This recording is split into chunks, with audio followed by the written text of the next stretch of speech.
Welcome back to World of Warships Legends. I know I normally post these videos at 7 a.m. This one is a little late for a special reason. For the first time ever, and maybe the only time ever, I did something kind of crazy. And I hope that you appreciate my sacrifice. We are on Neighbors today in a Capture the Base match in a special ship review of the brand new Tier 7 Pan-European premium ship, the Friesland. As you can see, we are top tier. Unfortunately for us, there are no aircraft carriers, but this is the very first match for me in the Friesland. I will tell you now, it is not the world's greatest match. Um, First match in a destroyer without torpedoes. So, I mean, if you use the Gnevi, I mean, it's going to be kind of like that. So I wasn't sure what to expect. I was really worried about being focus fired by the enemy ships. As you can see, concealment is not great. 5.3 kilometers. I would say that's more on the side of bad. Not horrible, but it's not great. I mean, if you think maybe the Tashkent, 5.5 kilometers with a concealment build, so 5.3, 5.2, I would think would have been maybe average, or 5 would have been good. So 5.3, I consider that slightly worse than average.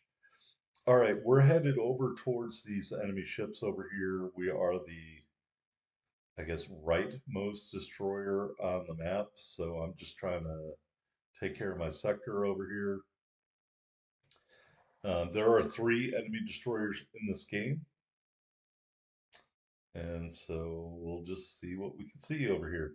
I'm very mindful of not wanting to engage these ships, at least initially, when there's a rock right behind us, and I'm unsure of exactly how much fire support I'm going to get from my teammates. So, especially with the Wichita there, I am just looking to spot these ships for my team and try to find where the enemy destroyers are. I feel a ship that will prepare you the best for this ship, and I know this might sound crazy on first blush, is the Orkin. Why do I say the Orkin? Well, it's just the lower tier pan-European ship. It only has a quad launcher. The torpedoes don't do a lot of damage. Its job is hunting other destroyers. It has a radar. So this doesn't have a radar, but it does have a sonar. Um, but the Orkin is not especially fast. It's a gun-focused ship, and that's why I say the Orkin is a great ship to train up on. Now, speaking of lower tier destroyers, here is the Kiev. Look at these guns and their reload, just tearing the Kiev apart. And he very smartly smokes up and runs away. And we do take a splash from probably the Wichita. So I'm not really keen on the idea of heading towards the enemy ships to finish off the Kiev, simply because you look at the positioning of the blue battleships on the map, and they are not really in a position to fire support me. So that is why I turned away there. So back to what I was saying, the Orkin, you use your radar, you're gunning down the other destroyers. But once the other destroyers are gone, what can the Orkin do? The Orkin can farm damage with its guns and occasionally get some torpedoes in there. So that's why I'm saying this, to me, is the closest analog to the Friesland. Just subtract the torpedoes. When you don't have torpedoes in your destroyer, you're going to get your damage from kiting away from other ships while shooting at them, or sitting in smoke and farming damage. So we do have smoke. capability. However, I need these ships to be spotted by someone other than me to do that. And I'm still looking for the Kiev, although, spoiler alert, he ran away and he is not over here anymore. So Wichita is out there, and I'm waiting for the Bismarck to come back around. So we're just hanging out. So this is the Friesland. I want to say maximum speed aside from the engine boost. The max speed of the engine boost, if you're not doing any maneuvering at all, is 40 knots even, I want to say, with this build. It's 37.1 without it. And I am using the rare battle booster, so 3% speed boost and a minus 5% on consumable reload time. That is the flag I recommend for the ship, simply because I save the epic ones with the range boost for battleships or cruisers. So I was thinking about coming around here and trying to edge in on the Wichita and maybe using some armor piercing. But again, look at the positioning of the blue battleships to my right of my ship icon. One is parallel with the border against it. The other one is kind of far away with this rock in between the Wichita and him. So I just didn't really like that idea. So I felt I had to do something. So I'm going to come to a stop here. I'm going to hit the smoke screen and I'm going to put these guns back to work. And I will tell you with this build, our reload of these guns is 1.5 seconds. Now I am using twist and track. If you were using 1,000 cuts, you might be able to get it even lower, although I'm not sure what benefit that would be. And here's the great thing about gunboating with the Friesland. I am forcing the Bismarck to turn to kind of address me. And we do set him on fire, and you'll see him turning leaves him open to being damaged by our teammates. And so, although we are not going to get the kill of the Bismarck, we are going to facilitate the kill. And there is the kill shot. All right, so good job, teammates. And the Wichita hit its presumably radar. So I decide, let's go see if we can kill the Wichita. Now, I really, again, would like my teammates to be closer to help me out, but they aren't going to get a lot closer. But it's time to earn our keep. We're down a little less than 5,000 hit points from our base of 20 to 60. And that is with William Sims as an inspiration on Jersey Swirsky. So, is it a ton of hit points? No. Is it more than the average bear? Yes. If I'm recalling correctly, I think I want to say I have one ship, 21 and change at this level. So here's the enemy ship, teammates. I'd really love your help. And maybe was thinking about using armor piercing, but these are kind of low caliber guns, so I wasn't convinced that would be a good play. That's why we went with straight at HE. And here we are engaging the Wichita. And my teammate did hit him a little bit in the beginning, so that's good. And we are having no problem. We're not seeing bad dispersion. In fact, we're seeing good dispersion. I am getting damaged by the Wichita quite a lot. My teammates smack him again. He smacks me again and sets me on fire, but we burn him down. So I don't recommend engaging a cruiser unless there are a couple circumstances like A, you're at good health and he's at poor health, which that was the scenario there, and B, you have teammates available to help. Gunboating a cruiser in the open water without those conditions, I think you will be sadly disappointed in how that turns out. All right, so I'm looking around here a little bit, and then I look at the mini map, and I'm like, oh yeah, the destroyer is over in the cap. The other destroyer is way over on the other side of the screen. He just killed somebody. So I am going to turn towards the cap, and maybe we can engage the Kajiro.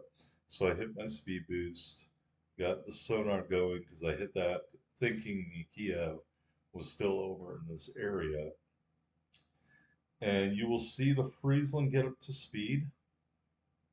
And as I previously opined, it will be 40 knots even at the max speed boost.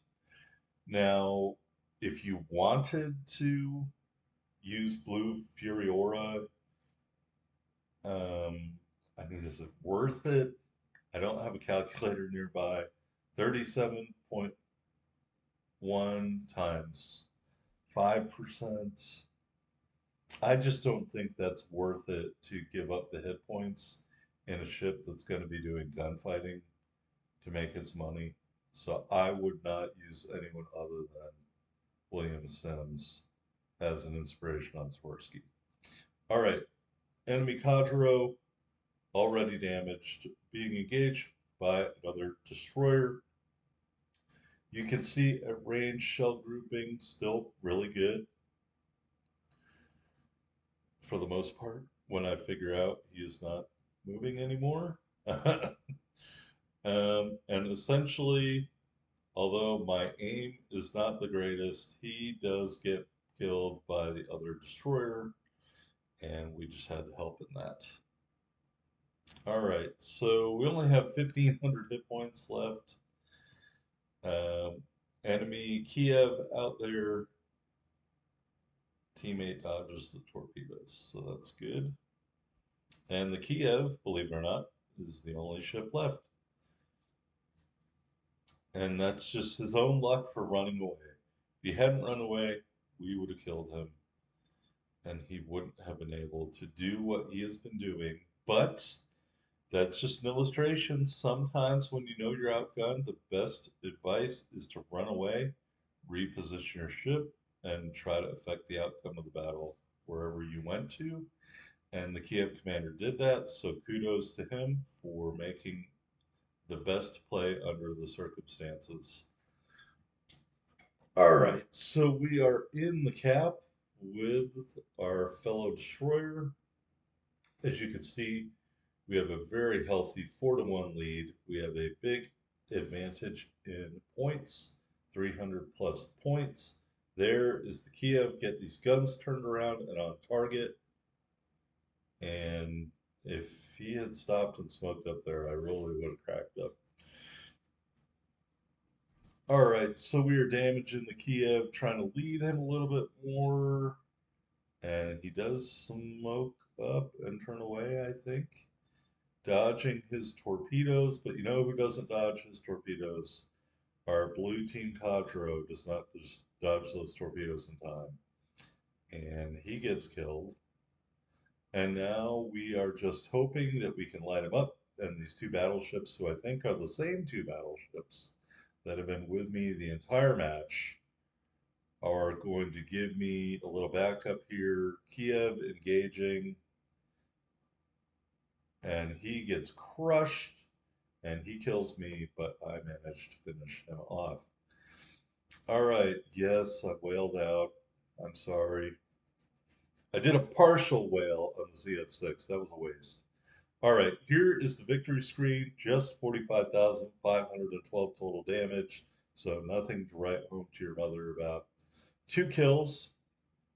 We had 280,000 plus silver, 7,728 ship XP, 1935 global XP, and a buttload of commander XP. There we are at the top of the board. 1840 base XP with our two big kills. And the Kiev, best ship on the other team. Shocker. All right, so while that isn't a match that's going to blow anybody away, if you look at the scoreboard, we had a remarkably well balanced team.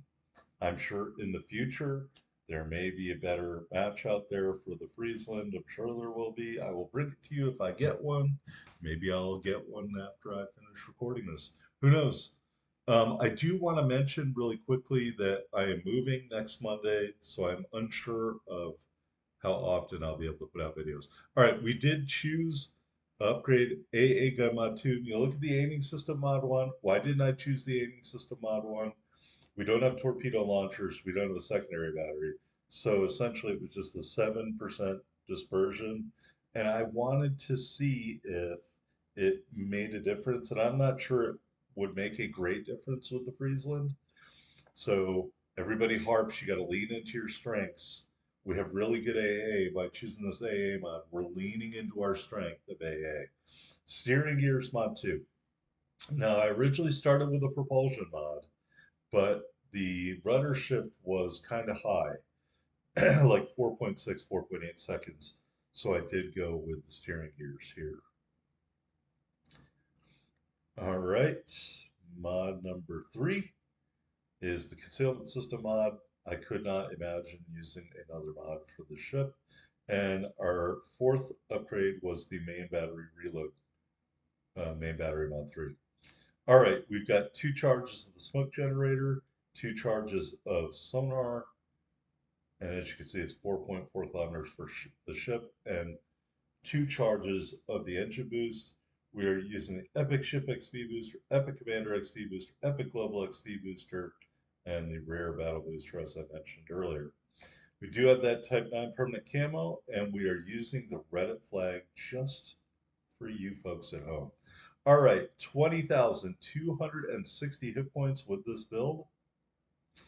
We've got 2 twin 120 turrets, 10.9 kilometer firing range. They reload in just 1.5 seconds, 7.1 second turn time, 1750 HE shell damage with an 8% fire chance. AP shells do 2100 damage. I'm sorry, I didn't feel comfortable testing the AP out on that cruiser. I think maybe you want them a little bit closer, like inside 3 or 2.5 kilometers. There's your AA number 94 with that AA mod. Maneuverability 37.1 knots, 620-meter turning circle, 3.6 second rudder shift time. So that steering gears mod gives you about a second or 1.2 seconds off of your rudder shift. Concealment 5.3 on the surface, 3.1 from the air, 2.6 when firing in smoke. And just so you can see, there's not really any armor to speak of. Reloader, sure. All right, so that is the Friesland. We'll just go browse our commander, Jerzy Swirsky. He is fully maxed. That's one of the reasons why I felt comfortable with whaling out for this campaign, knowing I was going to buy the Friesland because I already knew I had the commander fully maxed out. So while it was not the greatest game, we did finish at the top of our team scoreboard. I hope you enjoyed this first match in the Friesland. I am unsure of my future uploading schedule because I am moving, so I will keep you updated. Thanks.